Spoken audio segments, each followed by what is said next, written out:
നാം കൊടുക്കുന്നത് മറക്കുക, കിട്ടുന്നത് ഓർത്തു വെക്കുക. ഇത് സാധാരണ ഈ ചാരിറ്റി പ്രവർത്തനങ്ങളിൽ ഒരു ബേസ് ലൈനായി പറയുന്ന സംഗതിയാണ്. നമ്മളൊരാൾക്ക് എന്തെങ്കിലും കൊടുത്തു കഴിഞ്ഞാൽ അത് ഭംഗിയായി കൊടുത്തു, തൃപ്തിയായി, എന്നിട്ട് അതങ്ങ് മറന്നേക്കുക. നമ്മൾ കൊടുത്തതാണ്, അല്ലെങ്കിൽ അതിൻ്റെ വമ്പും ഹുങ്കും അമ്പും കൊമ്പും ഒന്നും പറയാൻ നടക്കേണ്ട കാര്യമില്ല. കൊടുത്തതെല്ലാവർക്കും അറിയാം, കൊടുത്തു, കഴിഞ്ഞു. നമുക്കൊരാൾ തന്നാൽ നമുക്ക് കിട്ടിയതിനെക്കുറിച്ച് നമ്മളെപ്പോഴും ഓർത്തിരിക്കുക.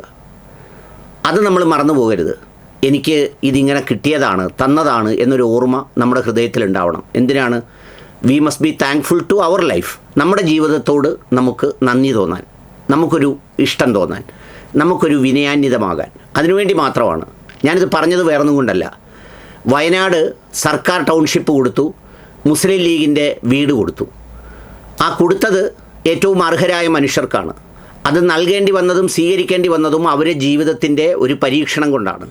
അല്ലാതെ അവരാരും പ്രത്യേകിച്ച് ആരോടെങ്കിലും ഈ പറയുന്ന ജപ്തി, അവരുടെ ജീവിതം കൊണ്ട് എന്തെങ്കിലും വസ്തുവകകൾ ജപ്തിയായി പോയവരോ ദൂർത്തടിച്ച് ചിലവാക്കിയവരോ ഒന്നുമല്ല. അവരുടെ സ്വപ്നങ്ങൾക്ക് മേൽ, അവരുടെ ജീവിതങ്ങൾക്ക് മേൽ മൺകൂന വന്ന് പതിച്ചപ്പോൾ എല്ലാം നഷ്ടപ്പെട്ടു പോയ മനുഷ്യരാണവർ. അവർക്കത് കൈമാറി.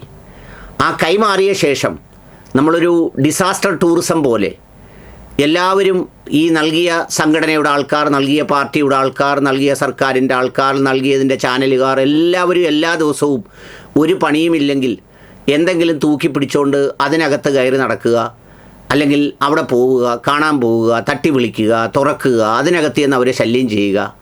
അതൊരു വളരെ മോശമായ പ്രവൃത്തിയാണ്. അവരുടെ ഒരു പ്രൈവസിയെ ബഹുമാനിക്കേണ്ടതുണ്ട്. ഇപ്പം നമ്മുടെ വീട്ടിലേക്ക് നിരന്തരം എല്ലാ ദിവസവും ഓരോരുത്തർ കയറി വന്നാൽ നമുക്കുണ്ടാകുന്നൊരു പ്രശ്നം എന്തായിരിക്കും? അവരുടെ സ്വകാര്യതയുണ്ട്, അവരുടെ ജീവിതമുണ്ട്, അവരുടെ കുട്ടികളുടെ പരീക്ഷയുണ്ട്, അവരുടെ ഒരുപക്ഷെ അവരുടെ വസ്ത്രങ്ങൾ കഴുകിയിട്ടിരിക്കുന്ന നേരമാകാം, ആ സ്ഥലമാകാം, അവർ ചൂടുകാലത്ത് അവരുടെ സ്വാതന്ത്ര്യത്തിൽ കിടക്കുകയാവാം. ആ സന്ദർഭത്തിലൊക്കെ ഒന്നെങ്കിൽ ഇത് ഞങ്ങളുടെ സർക്കാരിൻ്റെ വലിയ മുഖമുദ്രയാണ്, അല്ലെങ്കിൽ ഞങ്ങളുടെ പാർട്ടിയുടെ വലിയ മുഖമുദ്രയാണ് എന്ന് പറഞ്ഞ് ആളുകളെല്ലാം കൂടി തള്ളിക്കയറുന്ന ഒരു പരിപാടി തീരെ മര്യാദയില്ലാത്ത ഒരു സംഗതിയാണ്. അക്കാര്യത്തിൽ ഒരു നിയന്ത്രണവും ശ്രദ്ധയും സ്വയം പുലർത്തേണ്ടതുണ്ട്. ഇത് പലപ്പോഴും പറയാൻ മടിയുണ്ടാവും. മുസ്ലിം ലീഗിൻ്റെ ജില്ലാ കമ്മിറ്റിയോ മറ്റോ അങ്ങനെ ഒരു സ്റ്റേറ്റ്മെൻറ്റ് ഉണ്ടാക്കിയതായി ഞാൻ വാർത്ത കണ്ടു. അങ്ങനെ എല്ലാവരും കൂടി തള്ളിക്കയറി അങ്ങോട്ടേക്ക് പോകരുത്. എല്ലാവരും പരിപാടി വെച്ചിട്ട് ഇത് കാണാൻ പോകുന്നു, ഇത് കാണാൻ പോകുന്നു. എന്ത് കാണാൻ പോവുക? നിങ്ങളവിടെ പോയി വിനോദസഞ്ചാരവും അവിടുത്തെ പറയുന്ന അവിടുത്തെ ചുറ്റുപാടുകളും പ്രകൃതിയും ആസ്വദിച്ച് മടങ്ങുക. ഇങ്ങനെ പരീക്ഷിക്കപ്പെട്ട മനുഷ്യരെ ഒരു ഡിസാസ്റ്റർ ടൂറിസം പോലെ ഷോക്കേസ് ചെയ്ത് എപ്പോഴും കണ്ട് ഓർമ്മപ്പെടുത്തുന്നത് എന്ത് ഓർമ്മപ്പെടുത്താനാ?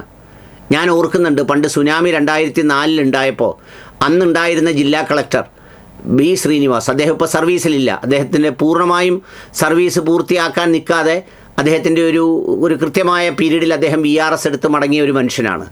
അദ്ദേഹം ഈ ഡിസാസ്റ്റർ ടൂർ ഇത് കഴിഞ്ഞിട്ട് ഇതിൻ്റെ ഓരോ വാർഷികവും പറഞ്ഞപ്പോൾ പുള്ളി ഒരിക്കൽ പറയുകയുണ്ടായി, എന്തിനാണ് അതിൻ്റെ വാർഷികം ആഘോഷിക്കുന്നത്? എന്ത് ഓർമ്മ പുതുക്കാനാണ്? എന്ത് നിയന്ത്രണമാണ് നമുക്കിതിൻ്റെ മേലുള്ളത്? കടൽ തിരമാല കയറി ഇത്രയും മനുഷ്യർ മരിച്ചു, അതിൻ്റെ ഓർമ്മ പുതുക്കിയിട്ടെന്താ? അതിൻ്റെ ഒരു വലിയ ചടങ്ങുകൾ സംഘടിപ്പിച്ചിട്ടെന്താ? അതിൻ്റെ ബന്ധപ്പെട്ടവർ പ്രാർത്ഥിക്കുന്നു, എല്ലാവരും പ്രാർത്ഥിക്കുന്നു എന്ന് മാത്രമല്ല, അതിൽ നിന്നൊക്കെ മനുഷ്യൻ മുന്നോട്ട് സഞ്ചരിക്കേണ്ടത് ആവശ്യമാണ്. എപ്പോഴും അതിൽ തന്നെ കുടുങ്ങിക്കിടക്കുന്ന ഒരു മാനസിക നില ഉണ്ടാക്കുന്നത് ശരിയല്ല. എന്ന് മാത്രമല്ല, ആ മനുഷ്യർക്ക് പോലും ഇത് അവരുടെ സ്വന്തമാണെന്നുള്ളൊരു ഓണർഷിപ്പ് ഫീലിംഗ് അവരിൽ ഉണ്ടാക്കിയെടുക്കലാണ് ഏറ്റവും പ്രധാനം. അല്ലാതെ അത് നാളിൽ ചെന്ന് അവിടെ നിന്ന് സെൽഫി എടുത്ത് അവിടെ താമസിക്കുന്ന മനുഷ്യരെ കണ്ടോ എന്തോ അഭയാർത്ഥികൾ പോലെ കയറി വന്നവരെ പോലെ നോ, അങ്ങനെ പാടില്ല. ഓരോ മനുഷ്യർക്കും അവരുടേതായ ഡിഗ്നിറ്റി ഉണ്ട്. ആ ഡിഗ്നിറ്റിയെ റെസ്പെക്റ്റ് ചെയ്യാൻ നമ്മൾ പഠിക്കണം. ആ ഡിഗ്നിറ്റിയെ ബഹുമാനിക്കാൻ പഠിക്കണം. ആ ഡിഗ്നിറ്റിയെ ഉൾക്കൊള്ളാൻ പഠിക്കണം.